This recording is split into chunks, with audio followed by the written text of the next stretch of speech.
Assalamualaikum warahmatullahi wabarakatuh. Perkenalkan kami dari tim 2 dari PL6A akan mempresentasikan perencanaan TPA di Kota Palembang yang dibimbing oleh Ibu Pipin Septiani dan Ibu Ayuni Dia Puspa. Next.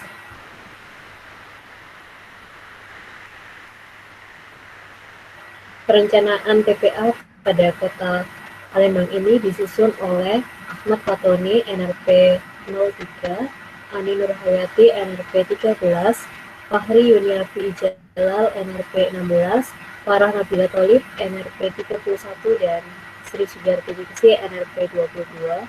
Next.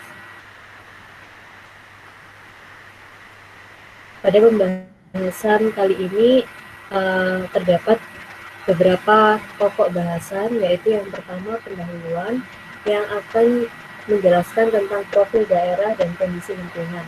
Yang kedua menjelaskan tujuan pustaka mengenai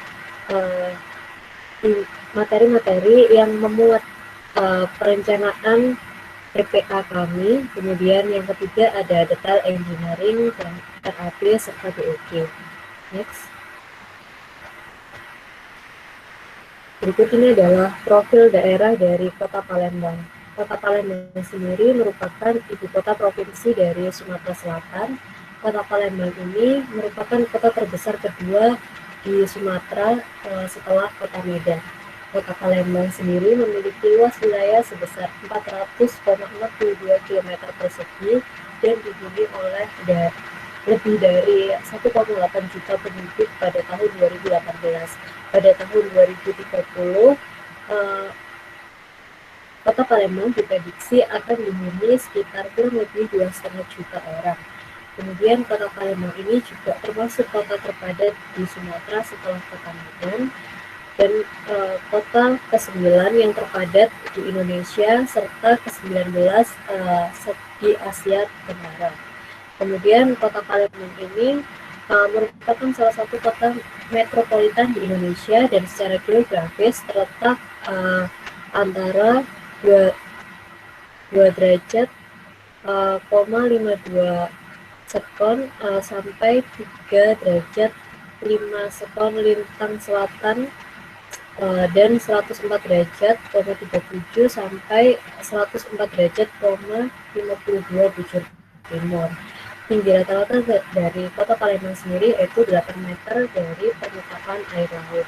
Next. Persoalan sampah di Kota Palembang sendiri masih menjadi masalah yang serius. Meskipun telah tersedia kurang lebih 200 TPS, hal ini dipengaruhi oleh beberapa faktor yang menjadi kendala dalam pengolahan sampah di Kota Palembang. Yang pertama, jarak TPA yang masih jauh. Yang kedua, terbatasnya armada pengangkut. Yang ketiga, teknologi pengolahan sampah yang masih minimum. Yang keempat, kurangnya kesadaran masyarakat. Dan yang kelima, minimnya pengetahuan sumber daya manusia. Sehingga dari faktor tersebut mengakibatkan permasalahan sampah, khususnya sampah perkotaan di Kota Palembang ini membutuhkan solusi untuk meminimalisasi pencemaran lingkungan.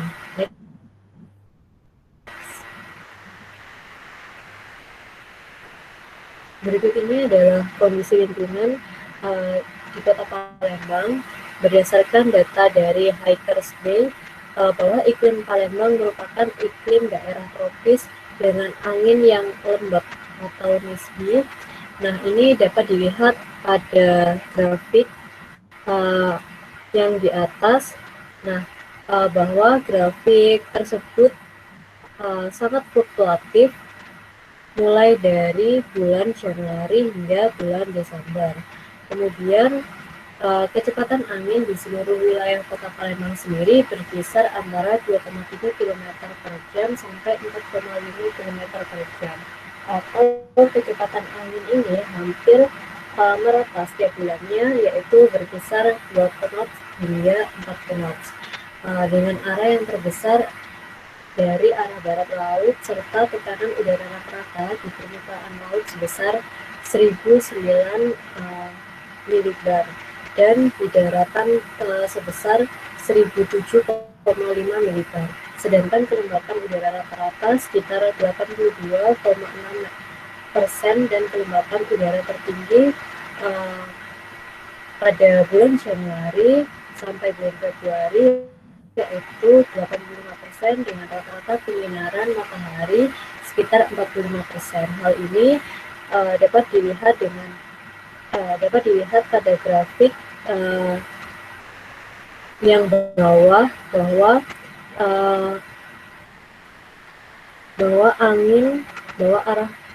arah kecepatan angin tersebut juga mempengaruhi kondisi dari lingkungan Palembang sendiri yang mengalami fluktuatif sejak bulan Januari hingga bulan Desember. Next. Oleh karena itu, dikarenakan kondisi lingkungan dari Kota Palembang tersebut yang sudah dijelaskan pada slide sebelumnya, sehingga rata-rata pekerjaan warga Kota Palembang sendiri yaitu sebagai petani. Sektor pertanian menjadi tumpuan lapangan pekerjaan di Sumatera Selatan dibandingkan sektor-sektor lainnya dengan serapan mencapai 1,9 juta orang. Hal ini juga mempengaruhi sumber timbulan dan komposisi timbulan yang ada pada Kota Palembang sendiri. Sehingga sumber timbulan sampah yang paling terbesar yaitu sampah pada pemukiman dan yang paling kecil yaitu dari hotel, toko, dan restoran. Kemudian komposisi timbulan sendiri yang paling terbesar yaitu sampah organik dan yang paling terkecil adalah sampah logam. Untuk tinjauan pustaka sendiri terdiri dari bab pengelolaan sampah, yaitu yang pertama, menurut Undang-Undang Republik Indonesia Nomor 18 Tahun 2008, pengelolaan sampah adalah kegiatan yang sistematis, menyeluruh, dan berkesinambungan yang meliputi pengurangan dan penanganan sampah. Terdapat dua kelompok utama pengelolaan sampah, yaitu yang pertama ada pengurangan sampah, yang kedua ada penanganan sampah. Untuk selanjutnya yaitu masalah penanganan sampah. Penanganan sampah atau waste handling ini terdiri dari pemilahan, pengumpulan, pengangkutan, pengolahan, dan pemrosesan akhir sampah. Pengelolaan sampah merupakan suatu aliran kegiatan yang dimulai dari sumber penghasil sampah. Sampah dikumpulkan untuk diangkut ke tempat pembuangan untuk dimusnahkan atau sebelumnya dilakukan suatu proses pengolahan untuk menurunkan volume dan berat sampah. Pengelolaan sampah suatu kota bertujuan untuk melayani penduduk terhadap sampah yang dihasilkannya. Secara tidak langsung, turut memelihara kesehatan masyarakat serta menciptakan suatu lingkungan yang bersih, baik, dan sehat. Untuk selanjutnya, pengolahan sampah perkotaan. Untuk yang pertama, subbab yang pertama yaitu teknik operasional pengelolaan sampah. Teknik operasional pengelolaan sampah perkotaan yang terdiri dari kegiatan pewadahan sampai dengan pembuangan akhir sampah harus bersifat terpadu dengan melakukan pemilahan sejak dari sumbernya. Dari timbulan sampah menuju pemilahan, pewadahan, dan pengelolaan di sumber. Dari pemilahan, pewadahan, dan pengolahan sampah di sumber tersebut dapat dikumpulkan, dapat dipindahkan, kemudian dapat dipilah dan diolah terlebih dahulu, kemudian baru diangkut dan kemudian masuk ke pembuangan akhir. Faktor-faktor yang mempengaruhi sistem pengelolaan sampah perkotaan diantaranya: 1. Kepadatan dan penyebaran penduduk. Yang kedua, karakteristik fisik lingkungan dan sosial ekonomi. Yang ketiga, timbulan dan karakteristik sampah. Yang keempat, budaya, sikap, dan perilaku masyarakat. Yang kelima, jarak dari sumber sampah ke tempat pembuangan akhir sampah. Yang keenam, rencana tata ruang dan pengembangan kota. Yang ketujuh, sarana pengumpulan, pengangkutan, pengolahan, dan pembuangan akhir sampah. Yang kedelapan, biaya yang tersedia. Dan yang terakhir, peraturan daerah setempat. Untuk subbab yang kedua yaitu perencanaan kegiatan operasi daerah pelayanan. Hasil perencanaan daerah pelayanan berupa identifikasi masalah dan potensi yang tergambar dalam peta-peta sebagai berikut. Yang pertama yaitu peta kerawanan sampah, minimal menggambarkan besaran timbulan sampah dan jumlah penduduk, kepadatan rumah atau bangunan. Yang kedua yaitu peta pemecahan masalah, menggambarkan pola yang akan digunakan, misalkan kapasitas perencanaan, meliputi alat dan personil, jenis sarana dan prasarana, potensi pendapatan jasa pelayanan, serta rute dan penugasan. Subbab yang ketiga yaitu tingkat pelayanan. Tingkat pelayanan disadarkan jumlah penduduk yang terlayani dan luas daerah yang terlayani dan jumlah sampah yang terangkat ke TPA melalui frekuensi pelayanan. Berdasarkan hasil penentuan skala kepentingan daerah pelayanan, frekuensi pelayanan dapat dibagi dalam beberapa kondisi sebagai berikut. Yang pertama, pelayanan intensif antara lain untuk jalan protokol, pusat kota, dan daerah komersial. Yang kedua, pelayanan menengah antara lain untuk kawasan pemukiman teratur. Yang ketiga, pelayanan rendah antara lain untuk kawasan atau daerah pinggiran kota. Frekuensi pelayanan ditentukan berdasarkan tipe kota, sampah terangkut dari lingkungan, jenis dan jumlah peralatan, peran aktif masyarakat, retribusi, dan timbulan sampah. Dan untuk subbab yang keempat yaitu pola pengumpulan sampah. Terdapat beberapa pola dalam pengumpulan sampah, antara lain seperti pola individual langsung, pola individual tidak langsung, pola komunal langsung, pola komunal tidak langsung, dan pola penyapuan jalan. Untuk pola individual langsung, dengan persyaratan kondisi topografi bergelombang, hanya alat pengumpul mesin yang dapat beroperasi. Untuk yang kedua, pola individual tidak langsung, dengan persyaratan bagi kondisi topografi relatif dasar, rata-rata kurang dari 5% dapat menggunakan alat pengumpul non-mesin, gerobak atau becak. Yang ketiga yaitu pola komunal langsung, dengan persyaratan alat pengumpul sulit menjangkau sumber-sumber sampah individual, kondisi daerah berbukit, gang atau jalan sempit. Pola komunal tidak langsung, dengan persyaratan wadah komunal ditempatkan sesuai dengan kebutuhan dan lokasi yang mudah dijangkau oleh alat pengumpul. Dan yang terakhir yaitu pola penyapuan jalan, dengan persyaratan penanganan penyapuan jalan untuk setiap daerah berbeda tergantung pada fungsi dan nilai daerah yang dilayani. Next.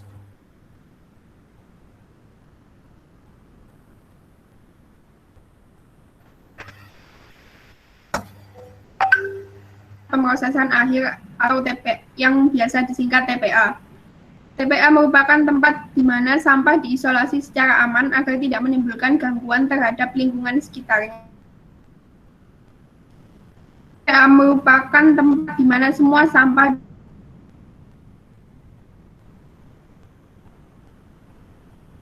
dikumpulkan. Selain itu, TPA merupakan tempat di mana sampah mencapai tahap terakhir dalam pengelolaannya. Kegiatan yang ada di TPA meliputi penimbunan atau pemadatan, penutupan tanah, pengolahan lindi, dan penanganan gas.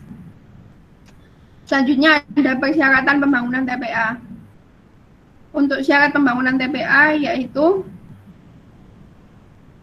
kedalaman muka air tanah pada musim hujan terhadap lapisan dasar TPA minimum 3 meter sebelum tanah dasar dipadatkan. Lalu,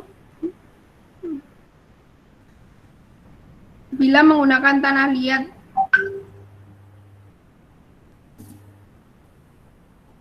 harus berlapis minimal 2 lapis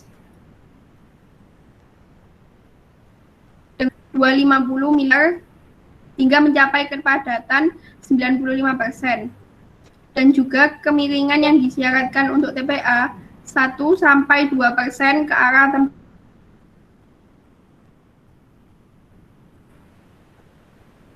Lalu ada metode penimbunan sampah.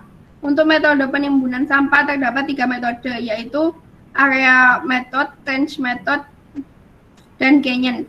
Untuk area method adalah penimbunan berbentuk segi 4 bertingkat.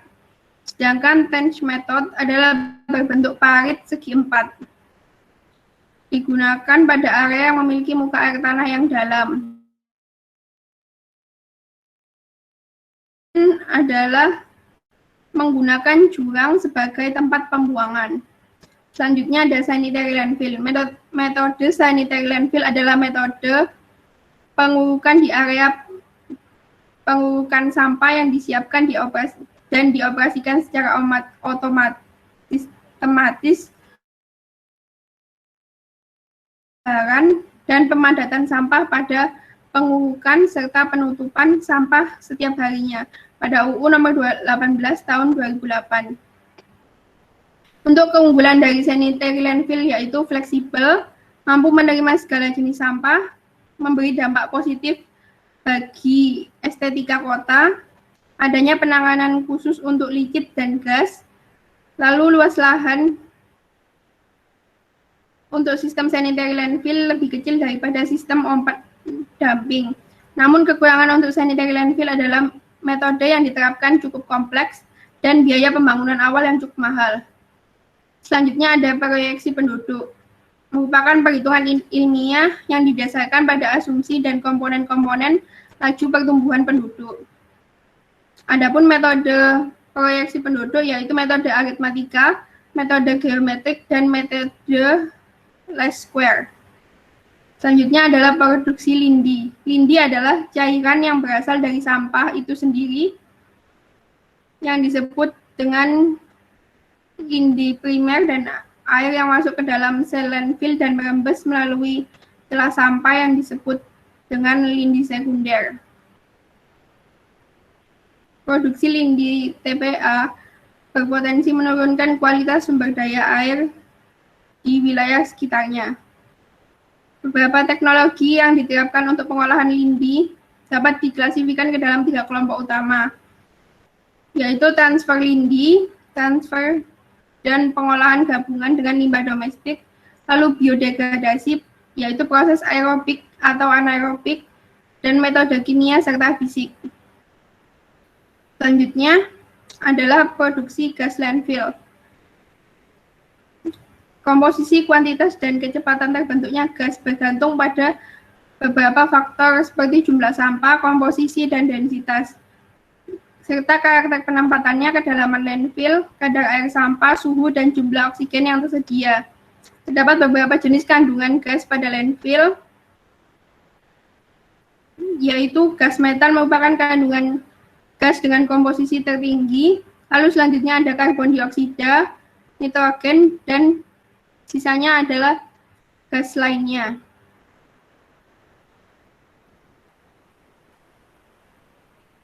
Selanjutnya adalah pemantauan kualitas air dan sel per hari.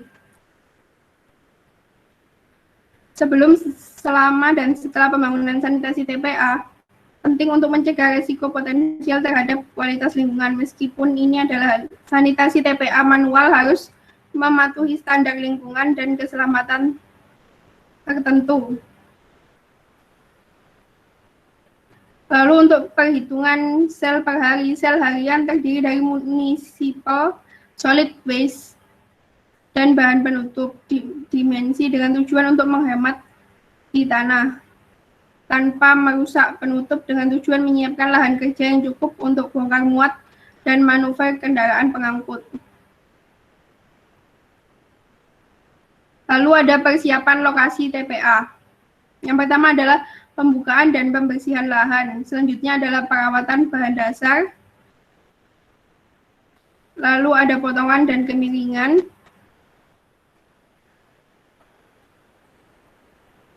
Untuk persyaratan infrastruktur dan peralatan untuk sanitary landfill, diantaranya pengendalian pencemaran air, kontrol bau dan gas, keselamatan dan kebersihan tenaga kerja.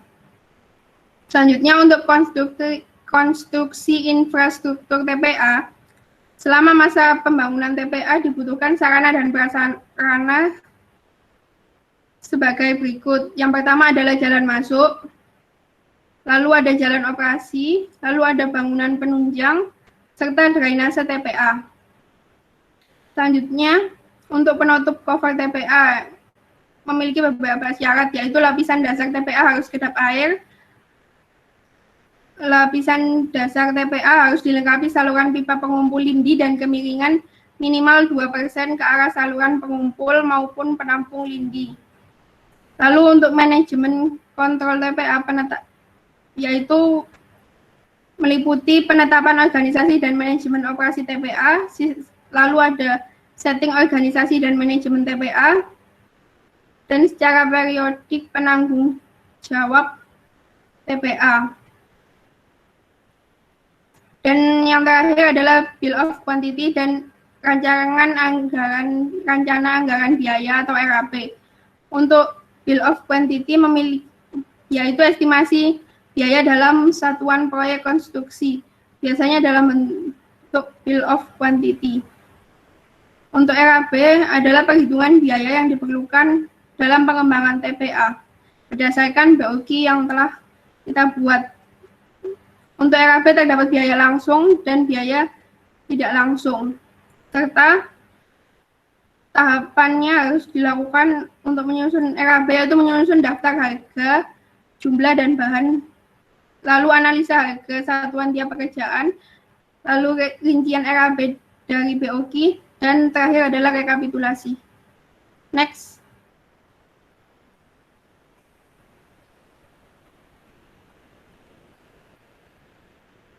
Iya, yang selanjutnya yaitu penyusunan detail engineering design untuk perencanaan TPA di Kota Palembang. Next. Yang pertama yaitu detail engineering tentang identifikasi masalah, di mana pada TPA yang berada di Kota Palembang sini, sarana TPA-nya yang masih belum memenuhi standar dari segi aspek manapun, tidak terkontrol dan tidak terstruktur dalam pengelolaan limbah padat atau sampah yang dihasilkan oleh Kota Palembang tersebut. Di mana dalam perencanaan ini ada beberapa hal yang harus diperhatikan dalam pembangunan sarana TPA yang terpadu. Selanjutnya yaitu penentuan lokasi calon TPA. Di sini adalah hal yang sangat penting karena mengapa di suatu kota dalam pembangunan TPA itu akan menjadi akumulasi tempat pemrosesan akhir dari suatu kota tersebut. Maka dari itu luas lahan dari TPA juga harus diperhitungkan. Di mana di sini kita mengacu pada beberapa regulasi seperti SNI nomor 03324 tahun 1994 tentang tata cara pemilihan lokasi TPA sampah dan peraturan pemerintah pekerjaan umum nomor 3 tahun 2013 tentang penyelenggara prasarana dan sarana persampahan dalam penanganan sampah rumah tangga dan sampah sejenis sampah rumah tangga. Penentuan lokasi calon TPA di sini juga ditentukan oleh beberapa hal parameter. Yang di sini ada 3 hal parameter, yaitu parameter umum, fisik tanah, dan parameter non fisik.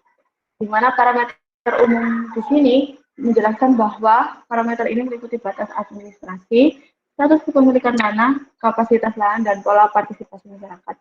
Di mana calon lokasi ini merupakan lahan yang berada di dalam batas administrasi Kota Palembang dan direncanakan pada Kecamatan Sukarami. Dan juga berdasarkan rencana tata ruang wilayah Palembang, Kecamatan Sukarami termasuk ke dalam wilayah pengembangan yang berpotensi sebagai wilayah ekonomi dan kepariwisataan. Di mana Kecamatan Sukarami merupakan daerah yang cukup strategis untuk dijadikan lokasi TPA yang berkaitan dengan kecamatan lain dengan kapasitas yang memadai. Yang kedua yaitu parameter fisik tanah, di mana parameter fisik tanah ini meliputi permeabilitas tanah, kedalaman akuifer, sistem aliran tanah, pemanfaatan air tanah, dan ketersediaan tanah penutup. Yang selanjutnya yaitu parameter lingkungan fisik. Parameter ini meliputi bahaya banjir, intensitas hujan yang ada di Kota Palembang, akses jalan, lokasi site, tata guna, kondisi site, diversitas habitat, kebisingan serta bau, dan juga permasalahan yang timbul dalam masyarakat ketika kita sudah menentukan lokasi tersebut menjadi tempat pemrosesan akhir. Oke, next.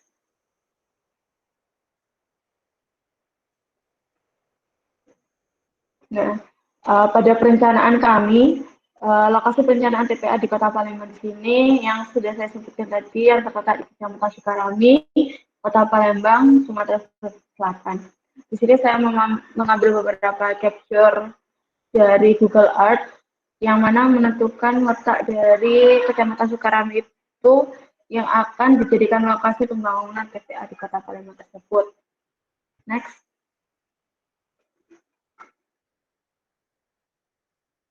Ya, sebelum kita menentukan berapa luas lahan yang akan direalisasikan untuk perencanaan pembangunan TPA di Kota Palembang, ada baiknya kita melakukan perhitungan proyeksi penduduk di Kota Palembang. Di sini perencanaan kami menggunakan kurun waktu atau merencanakan TPA tersebut selama 15 tahun, yaitu 2021 hingga 2035.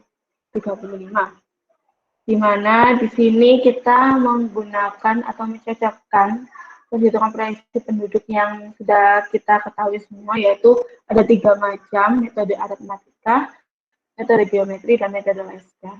Di mana metode ini digunakan untuk sebagai acuan perhitungan dalam proyeksi penduduk di Kota Palembang selama 15 tahun, di mana kita perlu memperhitungkan nilai korelasi L yang dihasilkan pada setiap metode tersebut, dan kita menggunakan metode tersebut untuk pemilihan perhitungan proyeksi penduduk, di mana nilai korelasi atau R-nya itu mendekati angka 1. Nah, di sini perhitungan kami, metode Lasker adalah metode yang bernilai korelasi mendekati 1, yaitu 0,999. Setelah metode Lasker tersebut diperhitungkan dengan rumus PN sama dengan A plus B kali T, boleh dibuka PDF-nya, operator.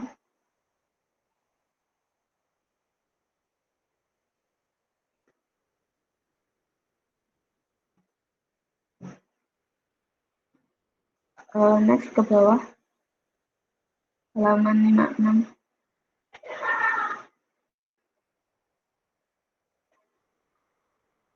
Yang atas. Nah, di situ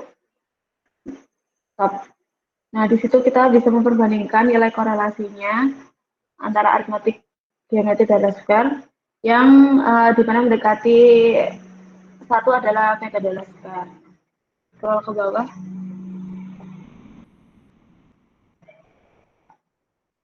Nah, pada rumus tersebut kita digunakan untuk menghitung proyeksi penduduk selama 15 tahun. Seperti yang kita bisa lihat, di mana kita beracuan pada nilai A, yaitu pada tahun 2021, dengan nilai B yaitu 880.359,3, serta T pada tahun ke-N. Di situ, boleh kembali ke slide.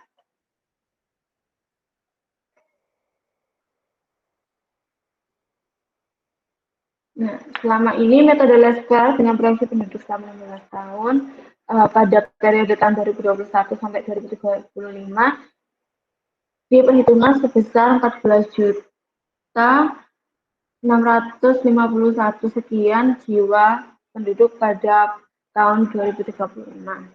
Itu merupakan akumulasi penduduk pada 15 tahun ke depan di Kota Palembang. Next.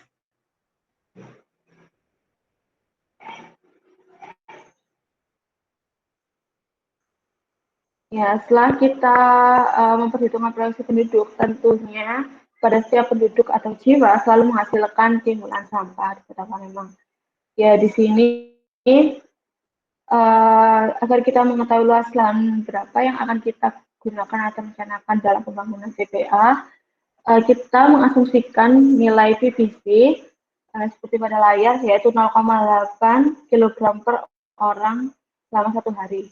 Jadi pada saat kita menghitung jumlah timbulan sampah di Kota Palembang, dapat diketahui dengan mengalihkan besarnya sampah yang dihasilkan per orang per harinya dengan jumlah penduduk pada tahun tersebut. Jadi dapat dilihat pada tabel biru di depan, itu merupakan perhitungan dari akumulasi atau kuantitas tingkat padat antara jumlah penduduk dengan PPC atau jumlah per kapita timbulan yang dihasilkan pada setiap jiwa. Di situ dapat dilihat pada tahun 2035 mencapai akumulasi kuantitas tingkat padat sebesar 37.195.349 ton. Oke, next.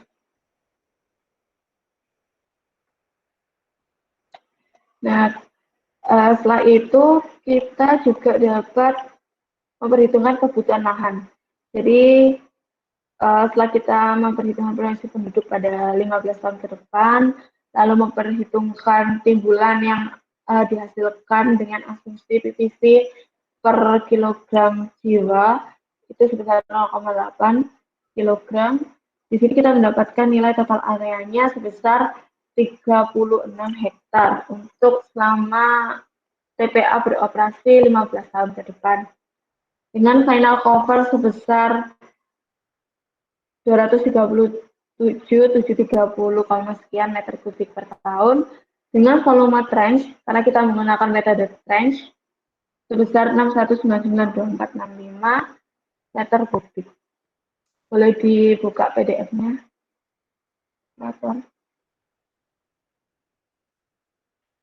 Halaman 62.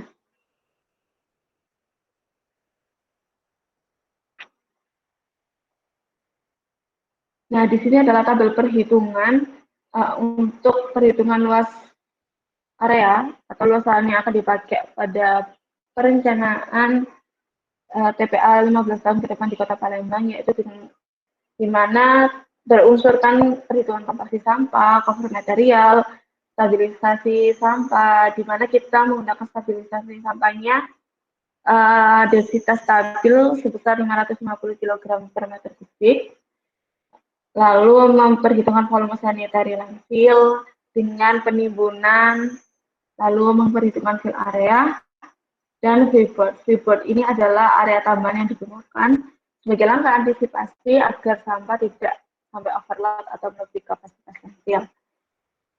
Boleh scroll ke bawah PDF-nya. Nah, selama memperhitungkan luas lahan, nah final cover ini jumlah cover material yang dipakai itu berkisar 20-30%. Di mana pada perencanaan TPA ini direncanakan jumlah cover material yaitu 20% dari jumlah sampah yang ditimbun. Sehingga perhitungannya dapat dilihat pada tabel di depan, yaitu sebesar 237.730,2436 meter kubik per tahun.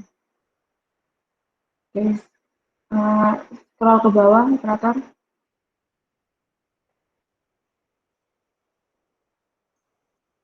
Halaman 65 ke yang atas. Nah, stop.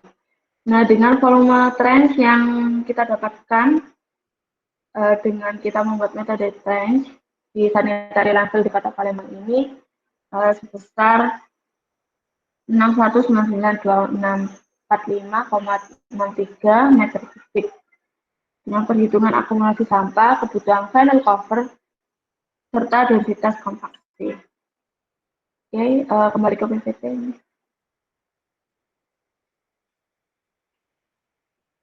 Oke, langsung di next. Ya, selanjutnya.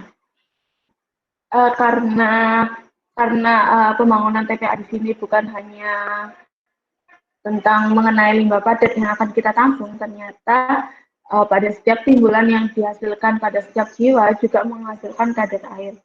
Di mana kadar air itu berpengaruh pada proses produksi air lindi atau liquid, itu juga menjadi salah satu pencemar yang berasal dari limbah padat dan tidak bisa diajukan begitu saja. Karena apa?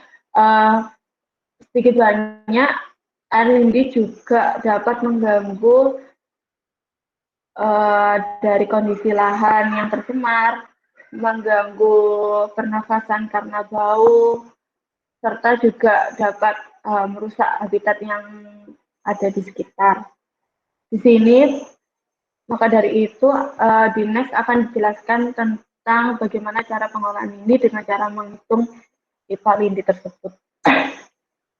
Di sini, sebelum kita menghitung produksi air lindi atau licik di TPA Kota Palembang, kita juga harus memikirkan mengenai tentang data curah hujan, karena di daerah Palembang juga memiliki curah hujan yang cukup tinggi.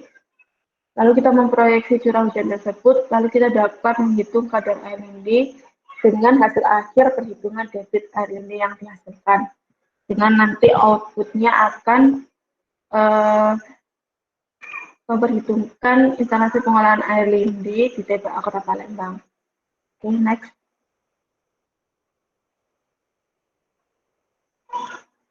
Nah, berikut data curah hujan di Kota Palembang yang bersumber dari BPS Palembang tahun 2019, maaf.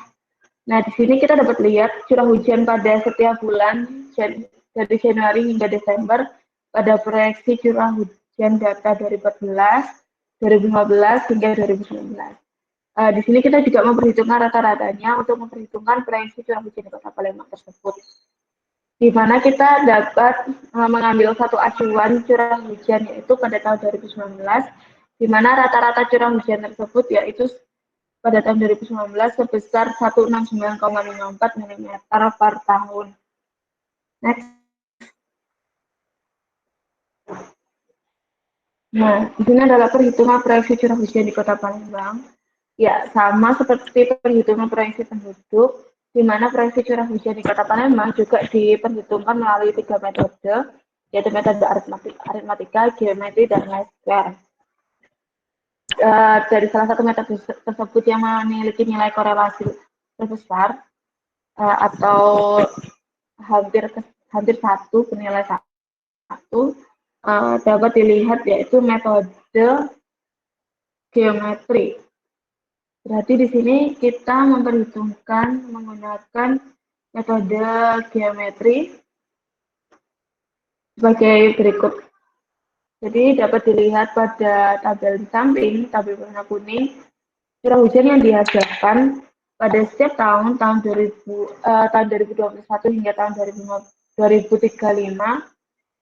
dihasilkan 0,0377 mm per jam. Oke, next.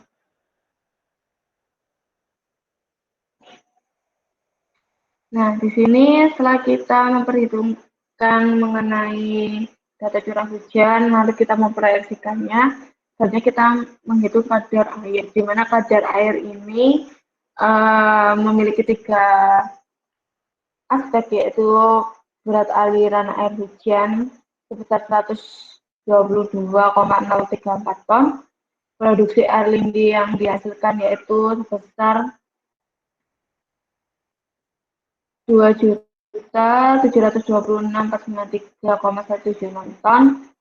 Lalu debit air lindi yang menjadi outputan kita itu sebesar 0,08 meter kubik per sekon. Ini debit air lindi lah yang akan menjadi acuan kita dalam membangun instalasi pengolahan air lindi di TPA Kota Palembang selama proyeksi 15 tahun.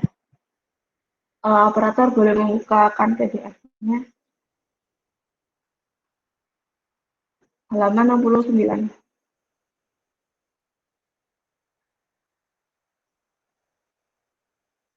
Oke, pada tabel di depan itu adalah perhitungan tentang karakteristik desain perhitungan kadar air lindi, di mana densitas yang terkompaksi yang kita pakai yaitu 15 kg/m3, hingga kita mengasumsikan rata-rata lama hujan per hari yaitu sekitar 3 jam, dengan densitas air 1000 kg/m3. Next.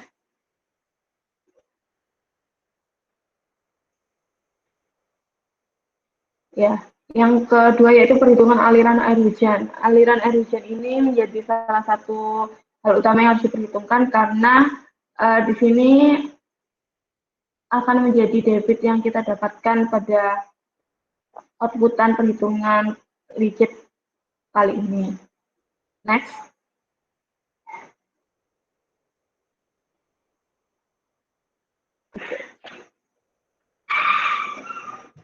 Oke.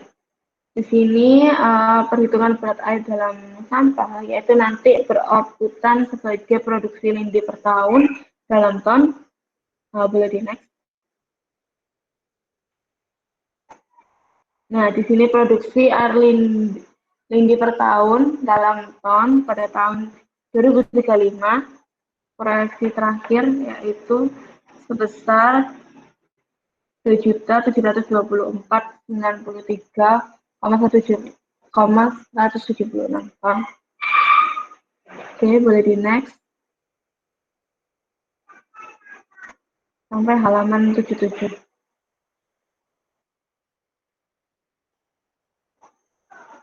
Nah, outputan kadar air ini dapat dilihat pada tahun 2035 terdapat produksi debit air lindi selama per tahun ataupun per detik. Yaitu selama per tahun dihasilkan 2.726.493 meter kubik per tahun dengan debit produksi air lindi yang dapat kita ajukan sebagai pembuatan IPAL yaitu sebesar 0,08 meter kubik per second. Oke, boleh kembali ke slide. Next. Nah, setelah kita memperhitungkan produksi lindi timbulan, lalu memperhitungkan mengenai luas lahan yang dibutuhkan hingga final cover yang dibutuhkan pula, dan produksi air lindi, maka kita juga tidak melupakan yang namanya produksi gas metan pada sanitary landfill di Kota Palembang. Produksi gas metan ini sangat berkaitan erat dengan timbulan, karena memang gas metan sendiri sifatnya tidak terlihat, tidak tercium, tapi cukup membahayakan. Produksi gas metan ini dapat berasal dari dua sumber, yaitu rapidly decomposable atau slowly decomposable. Di sini maksud dari rapidly decomposable itu yaitu berarti di mana mereka menguraikannya tergolong cepat karena mungkin pada rapid ini bahan-bahan yang akan diuraikan yaitu seperti sisa makanan, kertas, atau tergolong bahan yang organik atau mudah terurai. Yang kedua yaitu slowly decomposable, yaitu memang membutuhkan lama untuk dalam komposisinya. Rata-rata pada bahan ini itu berbahankan plastik, logam, kayu, karet, kain, dan bahan anorganik yang lainnya. Next.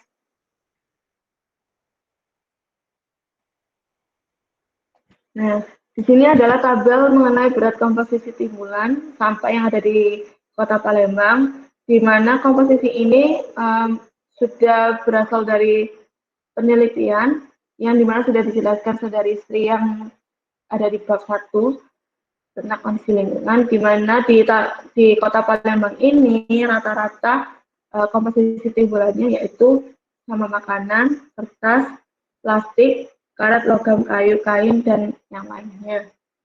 Di sini kita juga memperhitungkan berat akumulasinya sesuai persenan tadi dengan jumlah ton yang dihasilkan dan persen weight atau berat per persen kita konvertkan jadi persen, lalu masuk konten atau kelembapan pada setiap komposisi, lalu kita juga memperhitungkan dry weight dalam ton.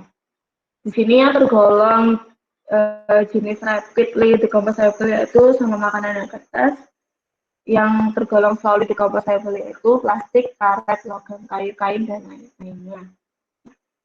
Di sini kita dapat mengambil angka dry weight itu untuk perhitungan pada senyawa di komposisi timbulan sampah Kota Palembang. Next.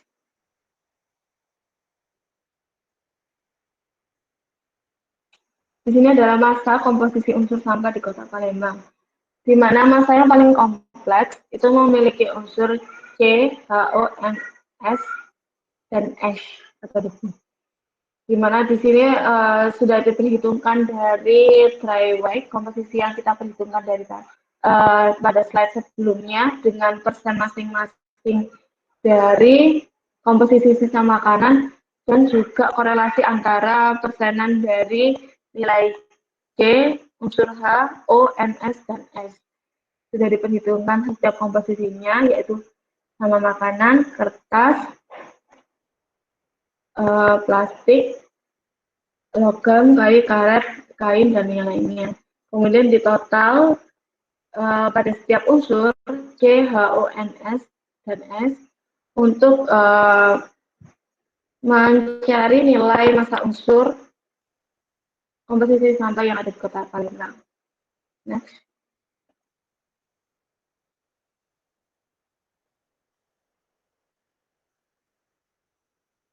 Nah, di sini adalah penyederhanaan rasio komponen tiap unsur sampah pada setiap komponen karbon, hidrogen, oksigen, dan nitrogen, di mana pada komposisi ini, komponen ini memiliki rasio yang berbeda-beda baik pada rapidly decomposable maupun slowly decomposable. Setelah diperhitungkan karbon C pada setiap satu timbulan untuk rapid dan slowly-nya yaitu sebesar 107, slowly 58. Untuk komponen hidrogen untuk rapidly decomposable-nya yaitu sebesar 169 dan slowly-nya 87. Dan untuk kadar oksigen yaitu sebesar 80 untuk rapid dan slowly untuk sebesar 24. Nah, cukup berbeda dengan nitrogen ini karena nitrogen merupakan unsur yang kompleks, maka nitrogen dijadikan acuan dalam perhitungan unsur penyederhanaan komponen dalam setiap sampah. Lalu pada rasio tersebut kita dapat menyederhanakan kembali rasio komponen tiap unsur sampah, yaitu untuk komponen sampah gas pada rapidly decomposable yaitu C107, H169, O80, M dengan nilai total molekul relatifnya sebesar 1024,14. Lalu untuk rasio komponen unsur slowly decomposable itu C58, H87, O24N dengan molekul relatif sebesar 1099,65.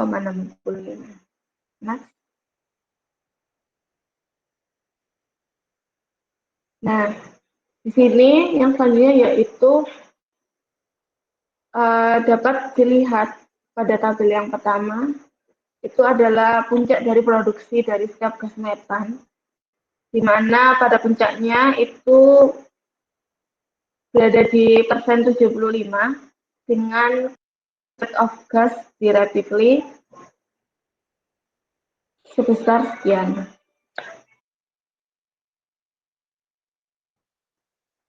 Oke. Dengan yang selanjutnya yaitu produksi gas metan dan CO2 pada rapidly decomposable. Gas metan dan CO2 dihasilkan sekian liter 262.114.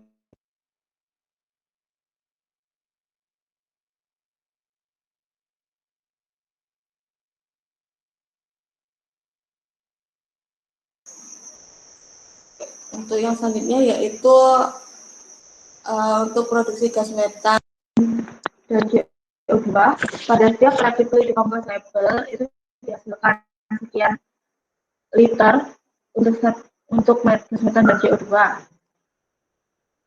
Dan juga slowly decomposable dihasilkan sekian liter untuk gas metan dan CO2. Yang selanjutnya yaitu theoretical amount of gas generated unit per dry weight. Di sini isi dari gas generated atau pergantian gas. Untuk rapid dan slowly 42.670 liter per ton, dan untuk slowly 39,1 liter per ton. Di sini ada grafik mengenai rate of gas in slowly. Jadi dia pada tahun ke-6 dia mengalami peningkatan yang cukup besar, namun pada setiap tahunnya dia mengalami penurunan. Beda dari rapid yang dimana dari tahun ke tahun dia mengalami kenaikan. Next.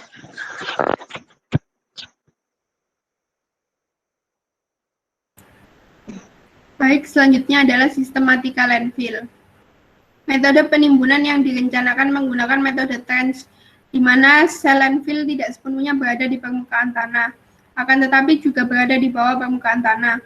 Untuk sistem lapisan dasar sel, yaitu tidak kaku atau fleksibel, ketebalan 1,50 mm, densitas 0,94 gram per cm kubik, stabilitas terhadap temperatur sampai dengan minus 70 derajat Celcius sampai dengan 80 derajat Celcius, tahan lama, lebar gulungan 6 meter, panjang gulungan 140 meter, kemuluran sampai dengan leleh 13%, kemuluran sampai dengan putus 700%, karakteristik kimiawi, bahan dasar resin HDPE, tahan terhadap bahan kimia, tahan terhadap ultraviolet, karakteristik hidrolis, permeabilitas kurang dari 10-12 cm per detik dalam 100.000 kali lempung, tahan kebocoran cairan, tahan kebocoran gas. Jarak pada panjang galian yang akan direncanakan yaitu dengan kemiringan 63 derajat dengan jarak miring sebesar 7 meter. Didapatkan jarak alas yang digunakan untuk akses keluar masuk truk dumping dalam rencana galian lubang TPA di Kota Palembang, dengan jarak miring yang aman bagi pekerja sebesar 18 meter serta jarak alas 17 meter. Rencana timbulan tiap sel dengan panjang lintasan miring setinggi 3 meter dengan sudut kemiringan 18 derajat. Dengan demikian jarak miring dan jarak alas masing-masing 6 meter yang digunakan untuk akses keluar masuk lift truk dumping. Lalu volume untuk setiap selnya adalah jumlah dari volume sampah terkompaksi dengan volume cover material dengan rencana penimbunan di atas tanah hingga setinggi 1 meter.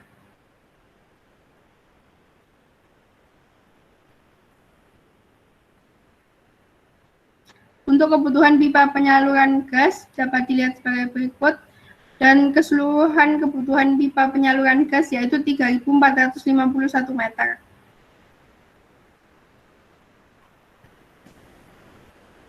Selanjutnya untuk kebutuhan pipa penyaluran lindi, untuk keseluruhannya yaitu membutuhkan 5.885 meter pipa.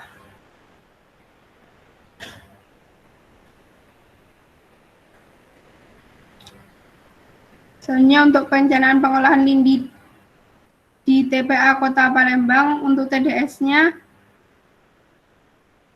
belum memenuhi, untuk Fe atau besi memenuhi, suhu belum memenuhi, pH memenuhi, COD tidak memenuhi, BOD tidak memenuhi, amonia tidak memenuhi, dan TSS memenuhi.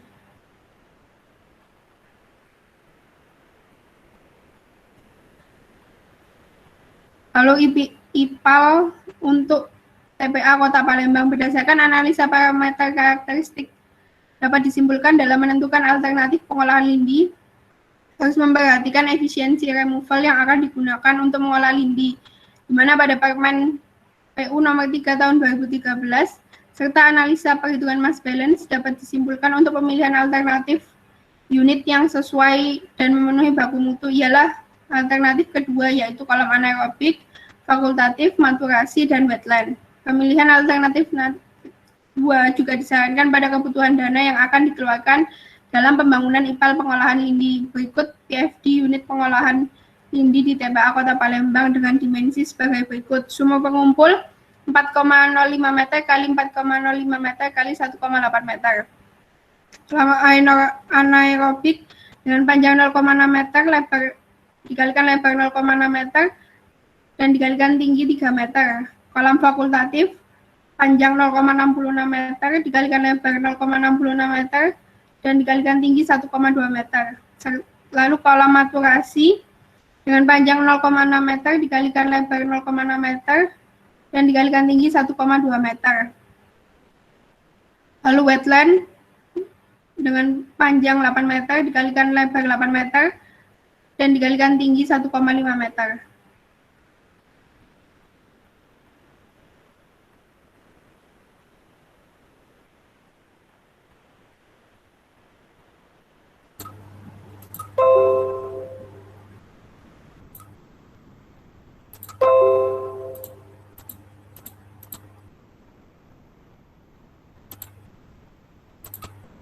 Selanjutnya untuk perencanaan fasilitas TPA Kota Palembang. Dalam perencanaan TPA ini, selain direncanakan dan dibangunnya fasilitas-fasilitas yang berkaitan langsung dengan kegiatan damping, juga direncanakan dibangun fasilitas-fasilitas penunjang lain yang memiliki kepentingan dalam beroperasinya TPA. Fasilitas-fasilitas penunjang tersebut antara lain, yang pertama yaitu rencana jalan masuk dan jalan dalam sel. Sebagai akses untuk memasuki area sanitary landfill, dibutuhkan jalan transportasi yang mudah diakses dan dekat dengan jalan raya umum. Yang kedua ada rencana jembatan tiang. Fasilitas penerimaan sampah dan jembatan tiang dimaksudkan sebagai tempat pemeriksaan sampah yang datang, pencatatan data, dan pengaturan kedatangan truk sampah. Yang ketiga, pos satpam dan jembatan tiang. Perencanaan pos satpam diletakkan di depan area TPA atau tepatnya berada di dekat fasilitas jembatan timbang. Pembangunan pos satpam ini bertujuan sebagai pemantauan akses keluar masuk TPA sekaligus sebagai kontrol keamanan. Sedangkan pos jembatan timbang diletakkan sesudah pos satpam dan sebelum jembatan tiang yang berfungsi menjadi pos truk saat akan masuk ke sanitary landfill. Kemudian yang keempat ada fasilitas umum. Fasilitas umum ini digunakan untuk seluruhnya yang berada di TPA yang nantinya akan diletakkan pada plot sesuai denah atau layout perencanaan. Di antaranya sebagai berikut. Yang pertama ada masjid yang berfungsi sebagai tempat ibadah, kantin yang berfungsi untuk memenuhi kebutuhan pangan para pekerja, WC umum yang berfungsi untuk para pekerja jika ingin buang air kecil atau air besar. Yang keempat ada parkiran kendaraan yang berfungsi untuk menempatkan kendaraan para pekerja. Dan yang terakhir yaitu klinik yang berfungsi apabila terjadi sebuah insiden kecelakaan kerja, maka dapat segera ditangani di klinik yang berada di TPA tersebut. Untuk perencanaan fasilitas yang kelima ada garasi, bengkel, gudang, dan pencucian alat berat. Di dalam TPA ini banyak terdapat peralatan-peralatan penunjang. Salah satunya adalah alat berat yang digunakan untuk mengangkut dan meletakkan sampah. Untuk menjaga supaya tidak ada kerusakan dengan alat berat tersebut, maka diperlukan maintenance. Sehingga keberadaan bengkel dan pencucian alat berat sangat dibutuhkan dalam penunjang TPA yang baik. Sehingga pada perencanaan ini direncanakan dibangun fasilitas garasi, bengkel, gudang, dan pencucian alat berat. Untuk perencanaan fasilitas yang selanjutnya yaitu ada laboratorium. Laboratorium digunakan sebagai fasilitas quality control. Untuk yang selanjutnya ada kantor utama. Pembangunan gedung kantor utama ini dimaksudkan sebagai pusat pengendalian kegiatan di TPA, baik secara teknis maupun administrasi. Yang berikutnya ada ruang genset. Ruangan ini nantinya akan digunakan untuk mengontrol dan mengawasi sistem kerja genset, dan apabila nanti terjadi sesuatu yang tidak diinginkan atau terjadi sebuah kendala pada genset, maka dapat diketahui di ruangan ini. Kemudian ada pusat kontrol IPAL.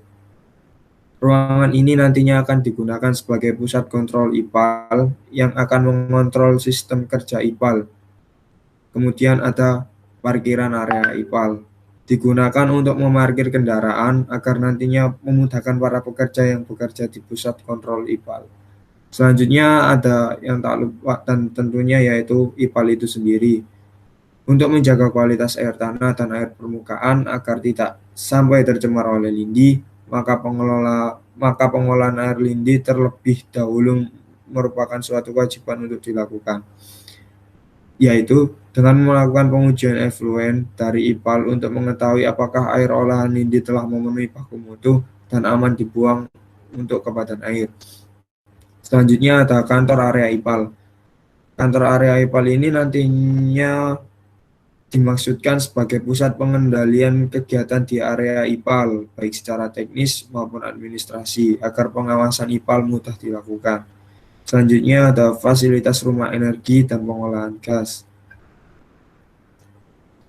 Fasilitas rumah energi dan pengolahan gas ini dimanfaatkan untuk pemanfaatan unsur-unsur yang dapat diambil dari sampah untuk dijadikan energi. Unsur tersebut dapat berupa gas, landfill yang disalurkan ke pengolahan gas yang untuk selanjutnya akan dimurnikan dan disalurkan ke genset sehingga dapat dihasilkan energi berupa listrik. Selanjutnya ada fasilitas pemilahan sampah. Fasilitas pemilahan sampah ini direncanakan secara terpisah antara sampah organik dengan sampah anorganik. Untuk selanjutnya ada kolam ikan. Kolam ikan ini dapat digunakan sebagai biosampel dalam pengolahan air lindi, di mana sebagai parameter kualitas air menggunakan sistem pengolahan biologis. Untuk selanjutnya yaitu rumah kompos. Pembuatan kompos ini merupakan langkah pemanfaatan sekaligus untuk mengurangi sampah yang perlu didumping di landfill, sehingga akan berperan dalam penghematan area yang diperlukan dan berdampak pada perpanjangan masa operasi landfill. Untuk pengoperasian TPA di Kota Palembang sendiri mencakup yang pertama, yaitu menurut Permen PU nomor 3 tahun 2013 Kota Palembang. Yang pertama mencakup pelaksanaan. Cakupan pelaksanaan kegiatan operasi dan pemeliharaan TPA dalam penunjuk ini meliputi yaitu pembuatan rencana tindak rutin. Yang kedua yaitu kegiatan konstruksi dan pemasangan. Yang ketiga konstruksi sistem pengumpul lindi. Yang keempat pemasangan sistem penangkap gas. Yang kelima pengaturan dan pencatatan sampah yang masuk ke TPA. Yang keenam pengurukan sampah pada bidang kerja. Yang ketujuh aplikasi tanah penutup. Yang kedelapan pengoperasian unit pengolahan lindi. Yang kesembilan pemeliharaan area atau sel yang sudah dikerjakan. Yang ke-10 pengoperasian dan pemeliharaan sarana khususnya alat berat, prasarana, sarana, dan utilitas. Yang ke-11 pemantauan lingkungan dan operasi sesuai ketentuan analisis dampak lingkungan. Dan yang terakhir yaitu pemantauan rutin terhadap berfungsinya sarana dan prasarana yang ada. Itu yang selanjutnya yaitu pada koordinasi tindak rutin. Manajemen operasi dan pemeliharaan TPA meliputi penetapan organisasi dan manajemen operasi TPA, pelaksanaan monitoring, penyusunan, dan pengendalian rencana tindakan. Yang selanjutnya yaitu masih pada koordinasi tindak rutin, yaitu setting organisasi dan manajemen TPA harus selalu dievaluasi secara periodik untuk menjamin bahwa kapasitas dan dukungan sumber daya cukup memadai untuk melaksanakan operasi dan pemeliharaan sesuai dengan desain dan periode pengoperasian, dan melakukan penyiapan dan pelaksanaan monitoring untuk memantau segala apapun yang terjadi pada lingkup TPA.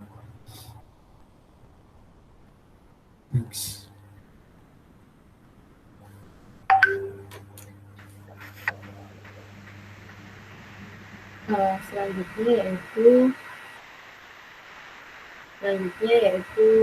biaya investasi yang dibutuhkan untuk membangun TPA sendiri di Kota Palembang berdasarkan hasil perencanaan kami dibutuhkan biaya sebesar 911.883.673 rupiah. Nah, untuk detailnya bisa dilihat pada laporan perencanaan kami.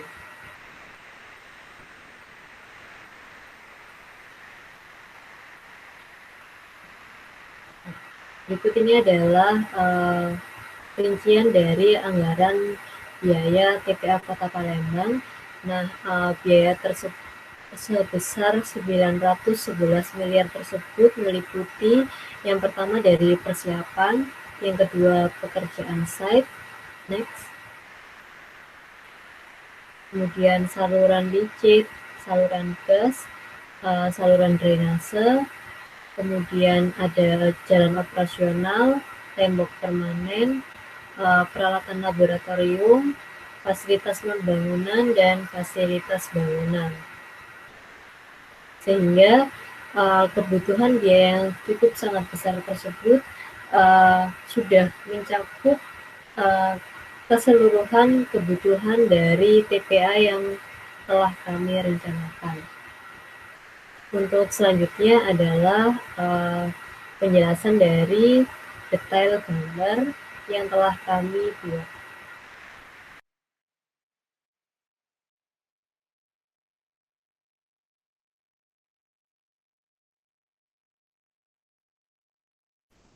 Baik, selanjutnya merupakan gambaran mengenai beberapa desain mengenai perencanaan dari TPA di Kota Palembang. Nah, ini merupakan beberapa desain dari perencanaan TPA Kota Palembang kelompok kami. Jadi untuk desain yang pertama ini merupakan layout TPA Kota Palembang di mana terdapat 4 landfill ya. Jadi tadi sudah diketahui luas dari landfill, kemudian kami merencanakan dan akhirnya sudah ditentukan jumlah dari landfill yaitu sebanyak 4 landfill dengan ukuran masing-masing sebesar 350 meter kali 255 meter. Dan ukuran landfill, ukuran yang sudah disebut luasan yang disebutkan oleh teman kami tadi itu hanya merupakan luasan dari landfill saja, belum termasuk dari fasilitas yang ada di TPA Kota Palembang itu sendiri. Jadi untuk layout fasilitasnya ini kami merencanakan sendiri. Jadi itu mungkin sedikit layout TPA Kota Palembang, di mana terdapat di sini lebar atau luas dari jalannya sebesar 15 meter dan masing-masing dari selnya kedalamannya sedalam 1 meter. Nanti ada desain-desain lain yang ada di next slide-nya. Nah, ini merupakan desain dari layout fasilitas di Kota Palembang, di mana terdapat beberapa fasilitas seperti yang disebutkan teman kami tadi. Ada pos satpam, kemudian pos jembatan, masjid juga ada, sampai rumah energi.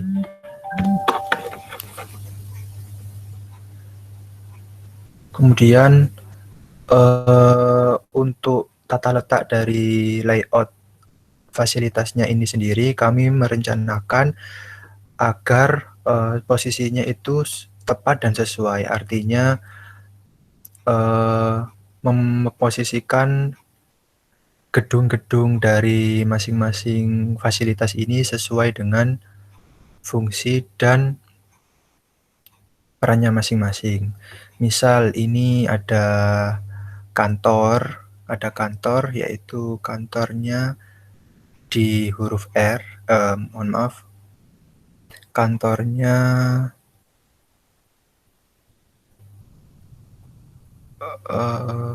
kantor utama itu ada di huruf G ini. Jadi kami memposisikannya di bagian depan sini. Dan ini adalah taman. Jadi untuk layout fasilitasnya ini kami menyusun sedemikian rupa agar nyaman dan juga dapat berfungsi dengan baik. Kemudian terdapat juga layout dari saluran gas TPA di Kota Palembang, di mana sama seperti yang sudah dijelaskan tadi, bahwa untuk layoutnya sendiri juga menyesuaikan dengan posisi di mana pengolahan gas itu berada. Jadi bisa dilihat di sini bahwa pengolahan gasnya berada di sebelah barat, bisa kami simbolkan dengan huruf T dan berwarna oranye. Jadi untuk layout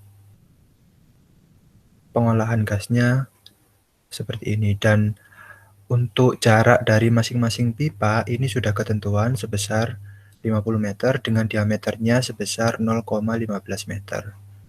Nah, ini di legenda juga sudah disampaikan untuk yang simbol X ini merupakan pipa vertikal dengan diameter 0,15 dan panjangnya 7,5 meter.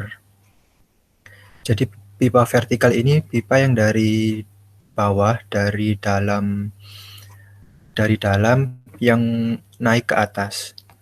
Sedangkan untuk yang pipa horizontalnya itu diameternya sama 0,15 meter dengan panjangnya 1070 meter. Ini panjang total keseluruhan. Jadi semua panjangnya ini di total yang horizontal dan jumlahnya sebesar sekian. Nah, kemudian terdapat juga layout dari saluran lindi, di mana arah di sini juga sudah dijelaskan mengenai arah dari aliran air lindinya ya. Jadi arahnya seperti ini. Terdapat pipa primer. Pipa primer ini, yang dimaksud pipa primer itu yang ini, yang arahnya horizontal. Jadi pipa primernya ada 1, kemudian ini 2 dan 3 yang arah ke sini. Dan untuk penampung lindi disimbolkan dengan huruf W berwarna hijau muda, di mana untuk ukuran dari masing-masing pipanya, pipa primernya berdiameter 0,3 meter dengan panjangnya 985 meter dengan slope-nya 1,4%. Kemudian pipa sekunder itu yang ini.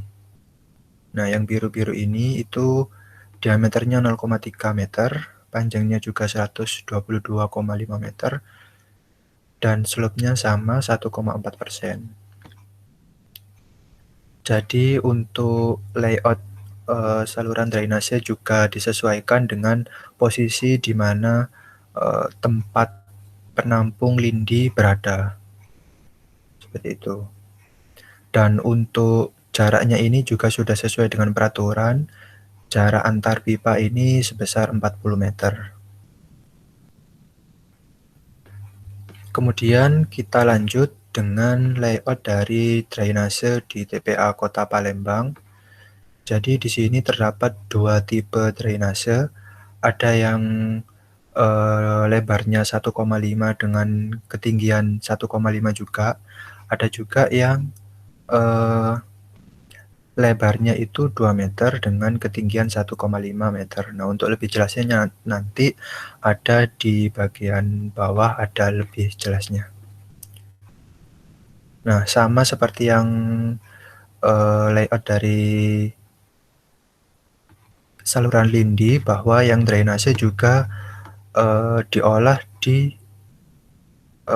tempat pengolahan air lindi. Jadi saluran drainasenya juga masuk di sana. Nah, kemudian ini ada layout dari sumur pantau TPA Kota Palembang, di mana arah air tanahnya ini ke barat, dan kami menentukan terdapat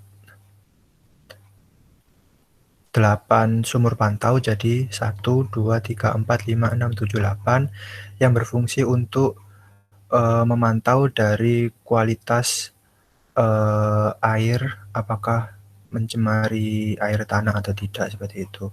Dengan kedalamannya 8 meter dan luasnya 0,78 meter persegi. Ya, kemudian ini detail dari sumur pantau yang tanpa atas, di mana terdapat ijuk, kemudian ada beberapa lubang dengan diameter 5 cm dan juga ada buisnya. Nah, kalau yang ini sumur pantau yang tampak samping dengan kedalamannya tadi 8 meter. Nah, ini merupakan rencana pelapisan dari tutupan TPA di Kota Palembang. Nah, ini lebih jelasnya kita dapat melihat bagaimana gambaran dari drainase dan juga sumur pantau. Jadi begini ya.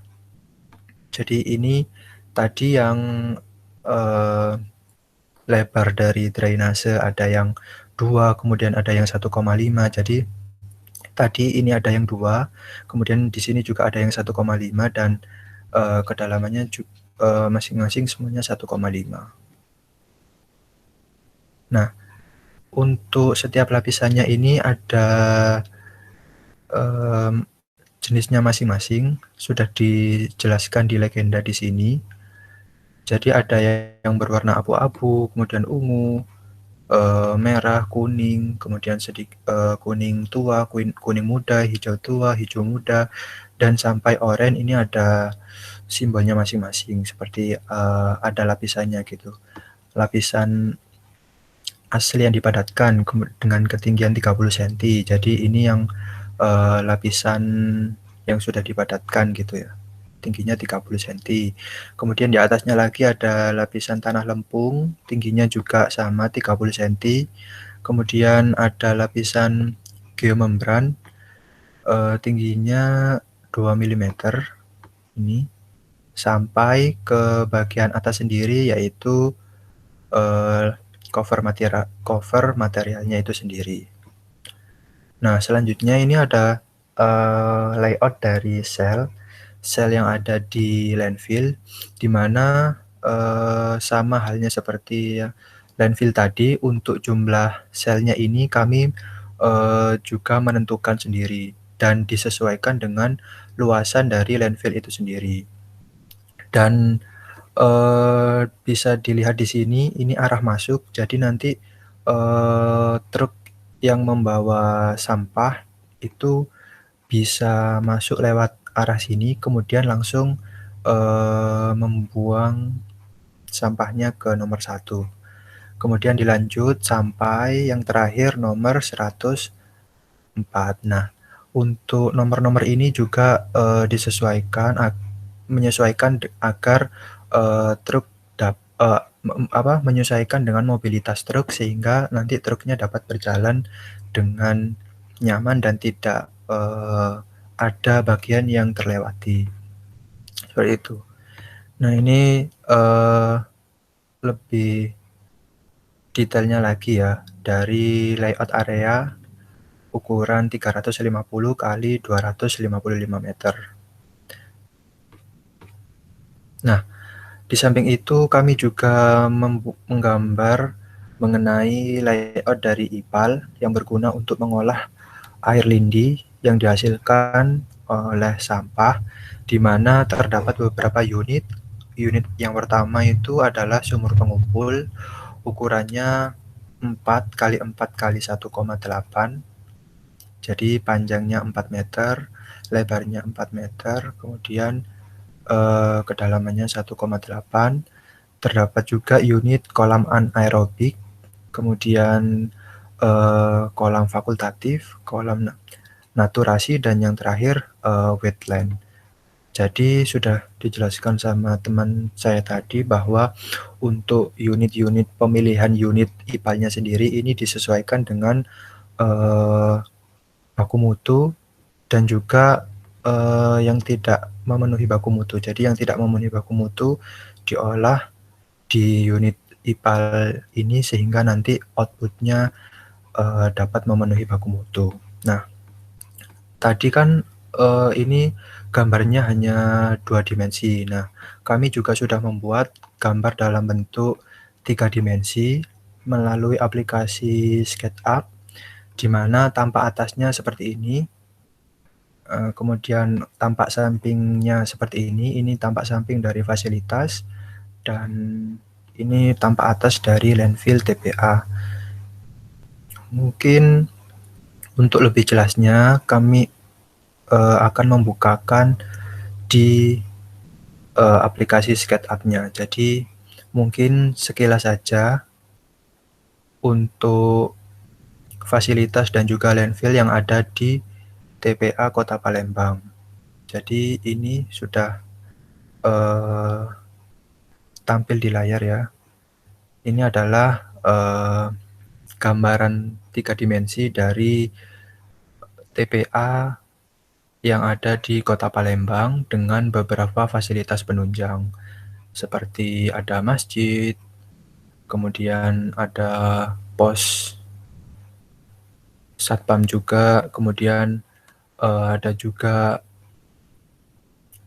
parkiran truk, dilengkapi juga dengan beberapa pohon-pohon yang berfungsi untuk penghijauan seperti itu, bisa dibilang seperti itu. Jadi di sini ada beberapa fasilitas gedung seperti rumah kompos, kemudian ada juga rumah energi, kemudian ada juga kantor, klinik, kemudian ada IPAL-nya juga, kemudian ada juga pengolahan gas, seperti itu. Nah, untuk yang hitam-hitam, yang gambar, yang warnanya hitam ini merupakan landfill dari landfill yang ada di TPA Kota Palembang. Jadi ada 4 landfill ya. Nah, ini kalau tampak atasnya seperti ini, tampak atasnya. Nah, ini seperti ini. Ini merupakan jalan yang ukurannya tadi sekitar 15 meter.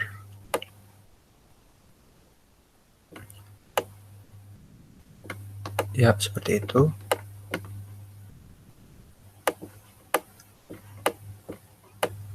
Kurang lebih seperti itu untuk aplikasi SketchUp guna menggambar 3 dimensi